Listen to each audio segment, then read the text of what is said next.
You are going to meet a superstar today. Yes, I said a superstar. And she's like all humble. No, no, no. But she is. Nancy Boren, welcome to what we don't have a name for this program yet. Eric Rhodes Live, I guess, is what it is. Yeah.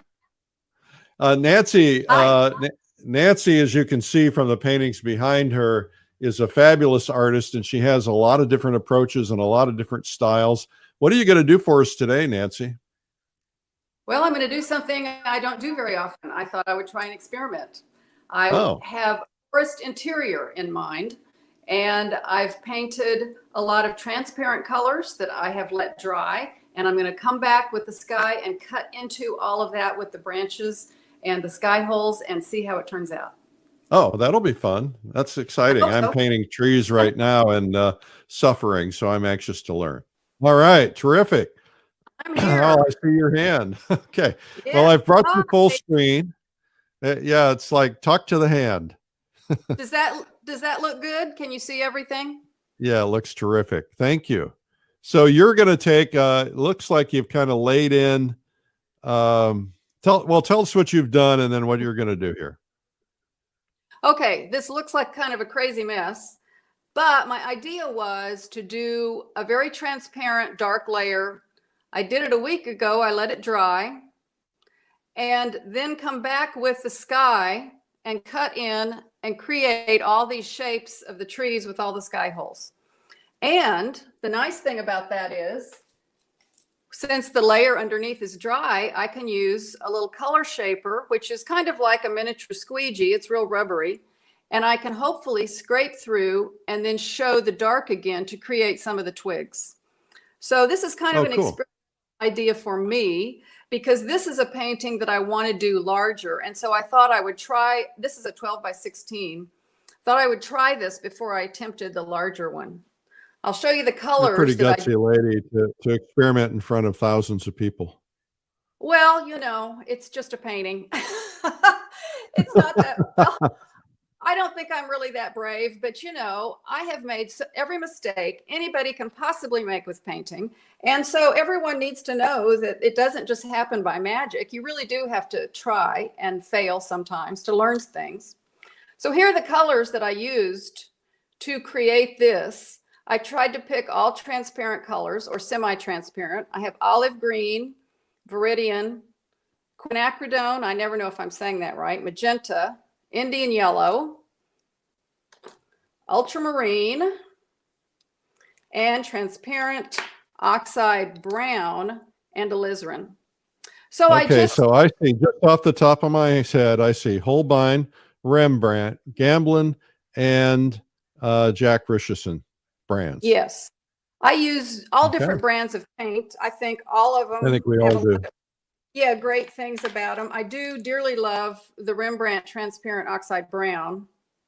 I know a lot of people. You know, every once in a while, there's a color that kind of becomes a staple for most artists, and that one, I don't know if that was started by Richard Schmidt or before that, but Richard uses Rembrandt transparent oxide brown and transparent oxide red in a lot of his underpaintings, and as a result, it's kind of become a staple for everybody. Yes, he can do the red in such a beautiful way. To me, the red is a little stronger color and it's harder to use. So the brown is a reddish brown and the asphaltum is a yellowish brown, which is a really nice transparent color they make also. Now I have my reference photo here. These trees are on some property that my husband and I own where we're going to build a retirement home. And so I have a real emotional attachment to this little piece of property. And this is a group of 5 trees off in the corner. And I think trees have a real dignity and a nobility, and they're alive, and they're very challenging. So I wasn't wanting to paint a super realistic portrait of this group of trees with this painting. I want to do it more designy, more arty, maybe. I'm not quite sure what the right term would be. So we'll just kind of get started and see what happens here. Now, you can see I have big sky holes lower down, and then some of this is just almost covered by twigs. So if you squint your eyes and look at that, it's almost a half tone. all those twigs in the sky. Mhm. So if I start here with some of this, and if I use the palette knife and don't have a lot of paint, I can get some really nice texture because it's just picking up the texture of the canvas. And at the bottom, of course, it's going to be warmer. This is where the sun just went down behind these little trees. And what I try to tell students a lot of times is when you have a long vertical, and it's the same on a figure painting, if you have a long arm or a finger, I've got a long sky hole here. Instead of painting it with the form, try to paint across the form. If you go Why is across, that? then you get more interesting edges. I see. Same as painting a telephone pole or anything when you're out plein air painting. Sometimes it's really nice to do it that way instead of cutting right along the edge there. Okay. So, Hello, Poland and Canada and Alaska and England. You're getting an that's awesome. international, you're getting a good start here. That's awesome because I was born in Anchorage and I love Alaska so much. Wow. So, I do hello, too. Alaska. I was not a painter when I went to Alaska. I'm anxious to go back, and I just go up and spend 3 or 4 weeks. I don't know how I can Oh, I find know. that time. I have not painted in Alaska either. So, I've been there a couple. Question for you. You put all this stuff in knowing you were going to have all these sky holes and Yeah.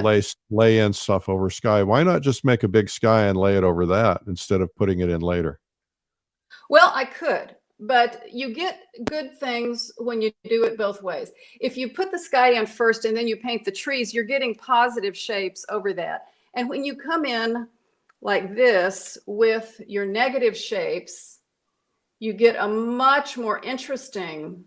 See how these twigs are starting to look really interesting instead of Yeah. straight like they Yeah. would have been had Yeah. I done it the other way. And you can do a lot of paintings with a combination of painting positive and negative spaces. Well, But you start to when get, you paint trees and you paint a forest area, if you look at it, I mean, it's just chaos. There's sticks it and is, twigs everywhere. But when we it is. paint them, we tend to make it a little too perfect. Well, you've got to focus on something. You've got to try to make sense out of it somehow. So you want to find your biggest shapes, of course, as always. And if you've got a big tree trunk, that helps a lot. And that's one reason I selected this big group of 5 trees as opposed to a distant tree with lots of foliage. It's Yeah. really difficult for me to organize all that green foliage. It's just kind of something you have to train yourself to do to see the big shapes within that, like everything else. But I've painted so many figure paintings in my life. That's kind of my first love. I love the texture you get when you lay that palette knife down, so it's very uneven. That's nice. Oh, I know. I have used palette knife. I like that a lot. And see, you're almost creating the feeling of the chaotic twigs in the Yeah. background there. And all I did was do it with the knife. Yeah. So if you have a little successful area, then I need to remember that when I get up here where I have lots of twigs. Right. Hello, So Ireland. Oh, hi, Ireland. That's I someplace don't want to I want. interrupt you, but I like to make sure everybody gets acknowledgement for being in here. Ireland, we need you to share this so all your other Irish friends will pick it up. I would love to go to Ireland because some of my ancestors were from the Isle of Arran, which is kind of between Scotland and Ireland. And I have gone back in after I did this underpainting, and you can see where I have some guidelines I've put in for my trees, so I wasn't struggling while I was here with you all trying to figure out where I was going to place things. And then also these trees have some broken branches. As you can see, they're kind of stubs. Yeah. So I'm going to feel very free to extend those branches if I feel like the design warrants it. Or I'm going to use them as stubs. The stubs kind of give it a character. Oh, now see, I'm not thinking. and I have taken my orange too high. I was just So, thinking that. I was wondering about that. yes, that's what happens when I talk when I should be painting. Well, see, people really get upset with me, and I start telling them things about their paintings, so I have to just learn to be quiet. So that's okay. No, if you see me going off in the wrong direction, say so. Well, who's to say if it's the wrong direction, right? I know. And I did want to point out something to people that I think is really inspirational. And that is this wonderful book called The Art of Landscape Painting in Oil Color by Sir Alfred East. A friend of mine found this in its original edition 25 years ago when we were out in Salt Lake at a rare bookstore. And it's now been reprinted because it's been deemed culturally significant. Where do you get And it? there's lots of great, you can just order it on Amazon for like $14 or something. And there's lots of wonderful landscape books out there. Of course, the Richard Schmid book is wonderful, and Edgar Payne, so many. But it's interesting to see what this man said in 1910 about painting in England. And he has a lot of inspirational ideas besides practical advice. Here's one: don't try to be sincere, but be so, and be strong. I like that. There's a difference between trying to be sincere and actually being sincere. So think about your sincere inspiration. What is it about this subject that moves you? And to me, it's the complexity and the dignity and the nobility of trees. Trees are just so fantastic, and they are so inspirational and make so many people feel good. I think that a lot of people relate to that. And here's a really good quote: your business is to express big thoughts, big ideas by big means. Now, I really like that a lot, but that puts a responsibility on me to be big. What is my big thought, my big idea, my big means? And one other quote, since we are painting sky, he has a whole chapter on the sky. And in this case, the sky is just back there. It's not a big, beautiful open sky. But at the same time, I think this is really important to remember. The essential truths of the sky are its immensity, its infinity, and its purity. So I'm going to try to remember that forever, every time I paint a sky. So even these little bits I'm painting, I've got to think that this is this huge, wonderful arc coming over the whole earth. And the sun has gone down, and there's millions of bits of reflected light hitting all those little dust beams in the air. And that's what's making this orange glow that's fading up here to this soft turquoise.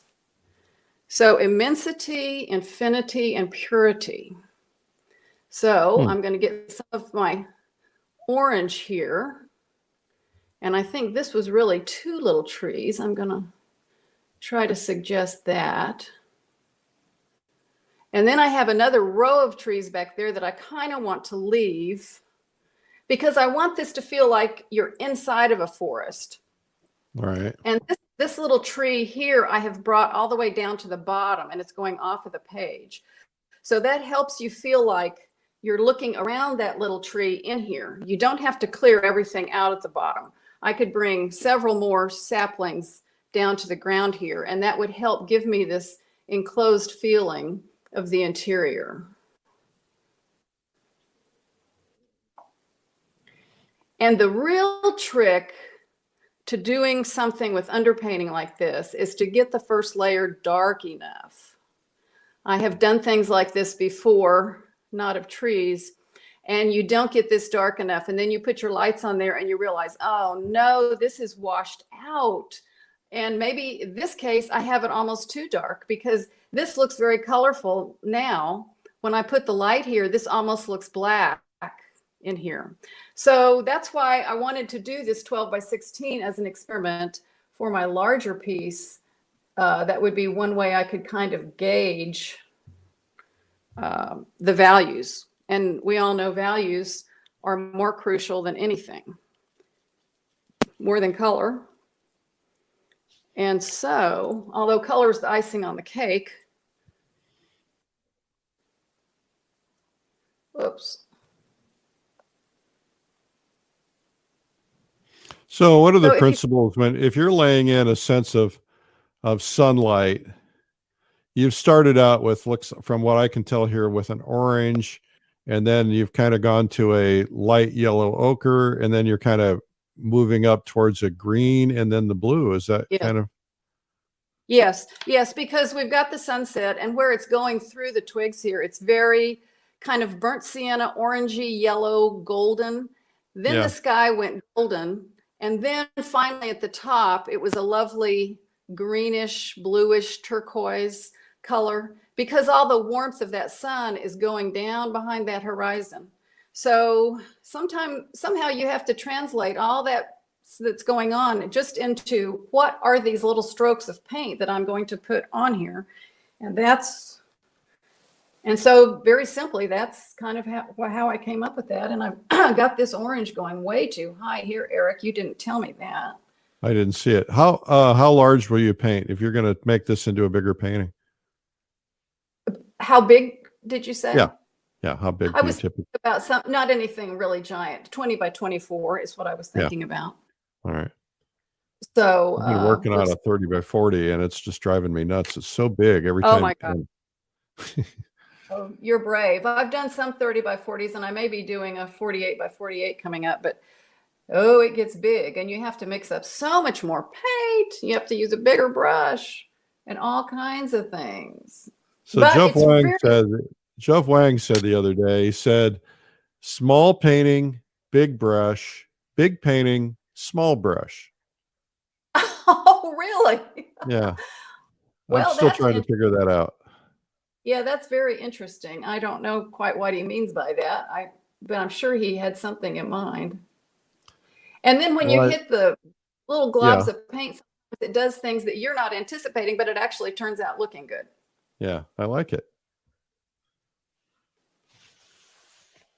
And you know, who knows? My mind may change as I go along because it frequently does. Something in the painting will suggest something to me that I hadn't really thought about.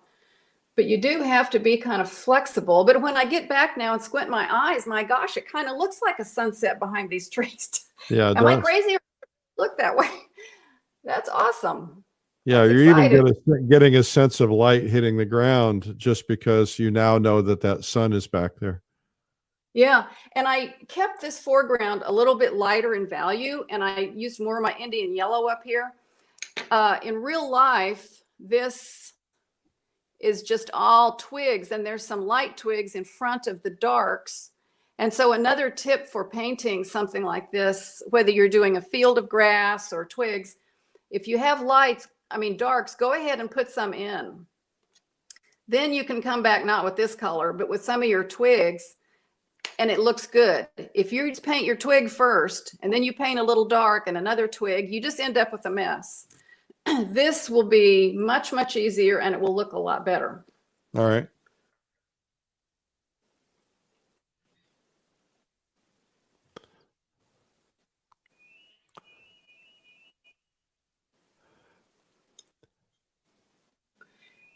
And in some of these places, of course, I want the color underneath to show through just because it makes it more interesting. Up here, I had a lot of yellow, and that's okay.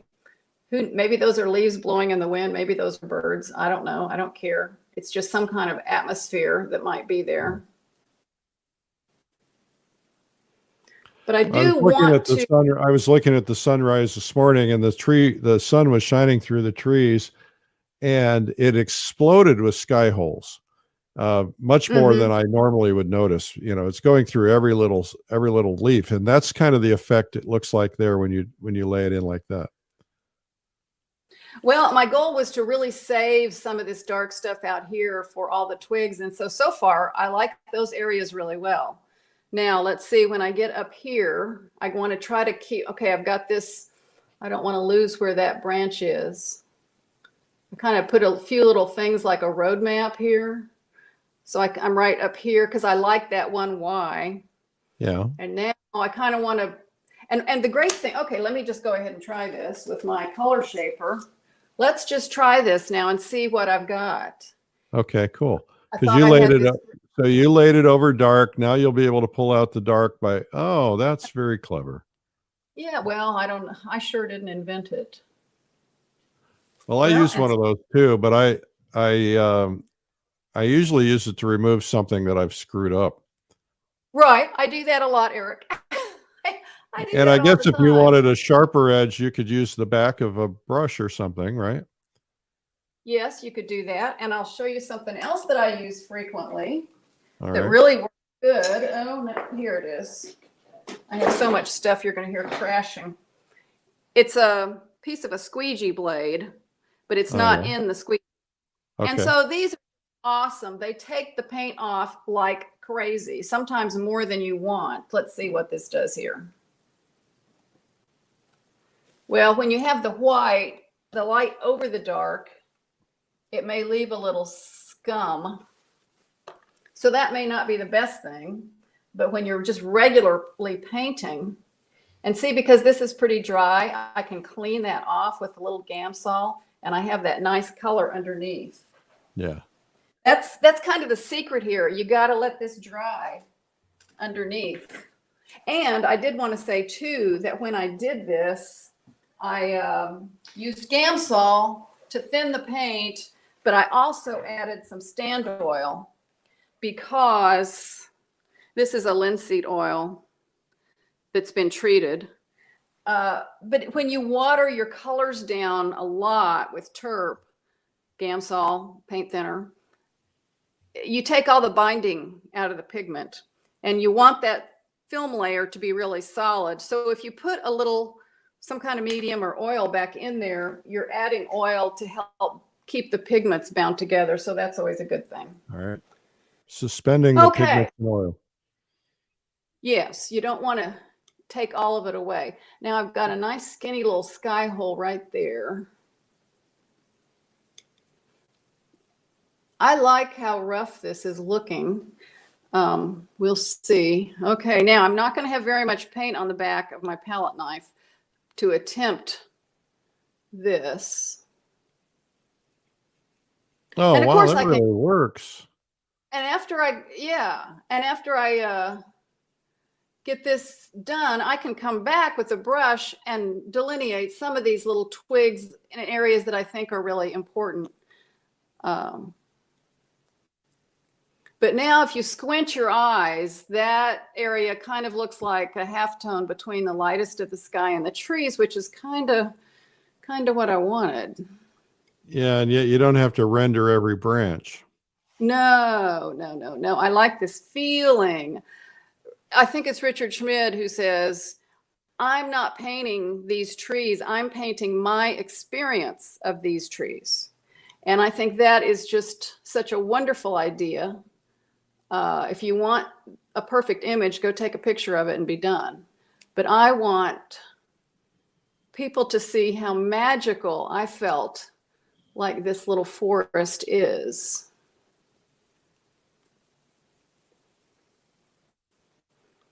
I have done whole skies, just teeny weeny bit like this with a palette knife and putting more and more pigment on there. Of course, you've got to have canvas on here. This is a masonite board with oil primed linen canvas glued to it with Miracle, which is what I usually use. I buy big rolls of canvas. Did you say Miracle Muck is what you use to adhere? Yeah. Yes. Yeah. Because it's archival and it works well. And then some of these little circles, I used my color shaper back when the paint was wet, and I just put it on there and turn it into a circle. And you kind of end up with like a little sequin of light. So I was just trying to make different kinds of texture that would be underneath, and a lot of it will get covered up, but there will be little bits of interesting things, hopefully, all along the way. And now here, see, I'm going to probably cover that little guy up, but I need to create a branch here.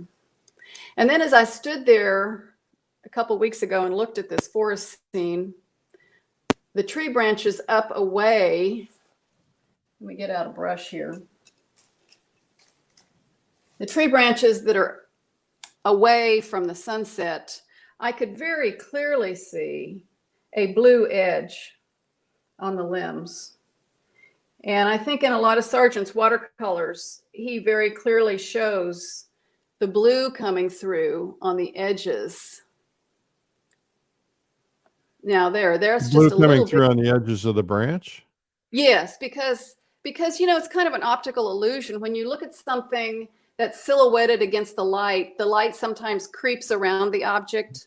Yeah. Like down here at the sunset, all these twigs, some of these need to be real red because the sunlight just turns them red. The light just is so strong it comes around. Well, maybe the sky, the coolness of the sky is so clear, it turns some of this bluish. I don't know. And of course, I wear glasses. My vision is not the greatest, Eric, but I'm painting my experience of these trees. And so if I was seeing blue around some of these sky holes, then heck, that's what I was seeing. So then once you start making some of the trees, I got some cooler bits. And then of course, I'm going to have more warm on the trunk down here because some of this light from the ground is coming up. It kind of starts to get more and more interesting, I think, color wise. So I'm going to try to just kind of leave that alone right now, but I'm going to kind of clean some of this up. So we're at about the 12-minute mark, just so you have a feel for time. Okay. Well, those paintings not going to be finished. There's no way. Well, of course. And let's see if I can get this big sky hole suggested here. That would be nice. And then everyone who writes about trees talks about paint them the way they grow. So if you're painting it positively, you've got your brush down here, start at the bottom, paint it out the way it grows. And then you can even use the edge of your palette knife, of course, to make some very tiny, skinny little twigs out there. So there's lots of good advice and tips in the world for dealing with these really complex objects that are trees. And these trees are all alive. That's the amazing thing. And they don't care about COVID. Isn't that nice? Something in the world is not concerned with that. They're like living their own lives. And we just happen to run into them every so often. In the Lord of the Rings, the trees figure so much, the Mirkwood and then all the trees that are actually alive. And I took a group to New Zealand, and we were actually in the forest where they filmed Lord of the Rings. Oh my gosh. Oh, wow. How fantastic. I love those books since I was a kid, and that's exciting.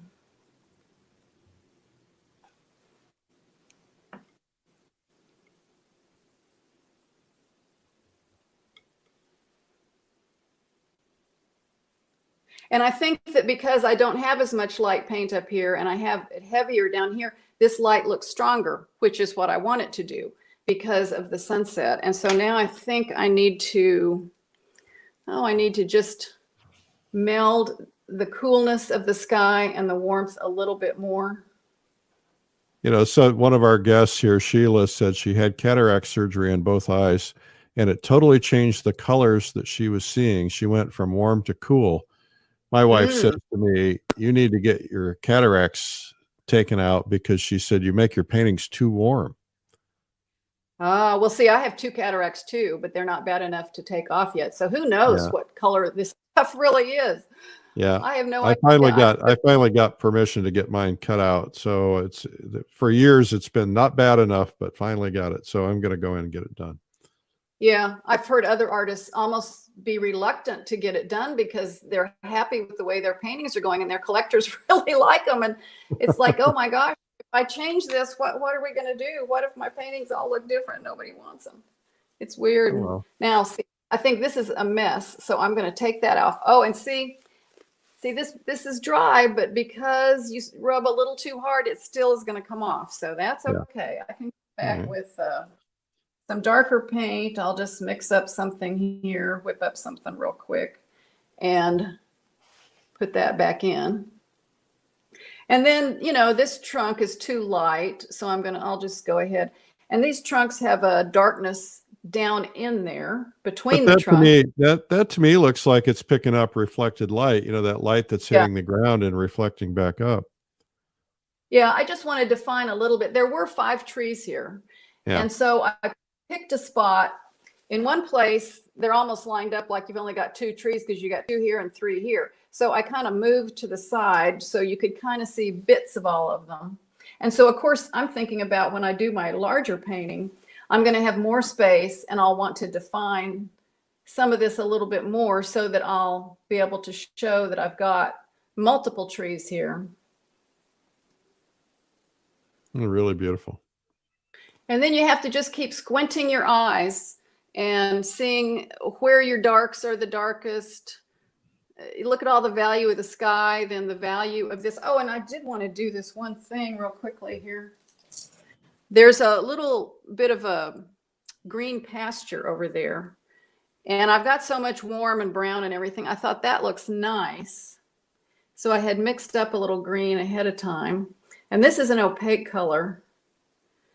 And I don't know if it's just right, but that will kind of establish kind of where the ground is. And then some of this was coming through back here. Whenever you can have 3 shapes that are different sizes, that's good. So I like Mama, Papa, Baby Bear. So I have this Papa Bear green over here, and that's maybe Mama Bear and Tiny Baby Bear. Really? And so anytime you lay down a big color mass, you want to have it in 3 shapes. Well, it's helpful, because it's not totally isolated. I always say I'm not doing a painting of trees. My number one thing is I'm doing a painting, and the painting has to be unified, in my opinion. Everybody's opinion is different, but I like to have bits of colors repeated throughout, even if it's only teeny tiny. And there are some leaves that are coming across. This was in the late fall. So I could use some of that green up here. And of course I have Viridian in here, which is still looking really strong. I have some green down here. So I already had green in the underpainting, and I want to keep using these same colors that I used in the underpainting to mix into these colors I'm using on the sky. So I did use some Indian yellow in my sky color. I want all this to be able to relate to each other. I don't want 2 totally different layers of paint. And then I'll probably use some cooler colors down here when I develop these twigs, because they are totally in the shadow. And some of them are a very light color of stem anyway. And so they almost have kind of a lavender look. Like I put a little bit on this one. Sometimes wood looks very lavender when it's in the shadow, if it was kind of gray and right. So, okay, let's see, where are we? Okay, now let me look at the shape of these trees. See, this tree trunk looks very fat there. It really should not be like that. I think that looks ugly. So I'm just gonna barely cut this in a little bit. And it doesn't, have to be perfect. Now I've got some of that stuff that looks like twigs back there, and maybe what I need is to bring this back here, make this bottom look a little thicker. Okay, maybe that's okay. And then I have this one branch that's really nice and strong here. And let me see if I can get a little teeny tiny skinny branch with the edge of my palette knife here. I've just got a little bit of paint. You don't always know if you have the right amount until you try it on here, and just laying it on like that.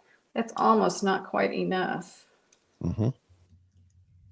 It's really amazing how many different marks you can make with fairly simple tools. But sometimes that is the best way to do skinny things. Don't try to do it all with a brush, because see, that didn't even show up. It is just too difficult. Nothing wrong with using a little bitty brush when you need a little tiny bit of preciseness.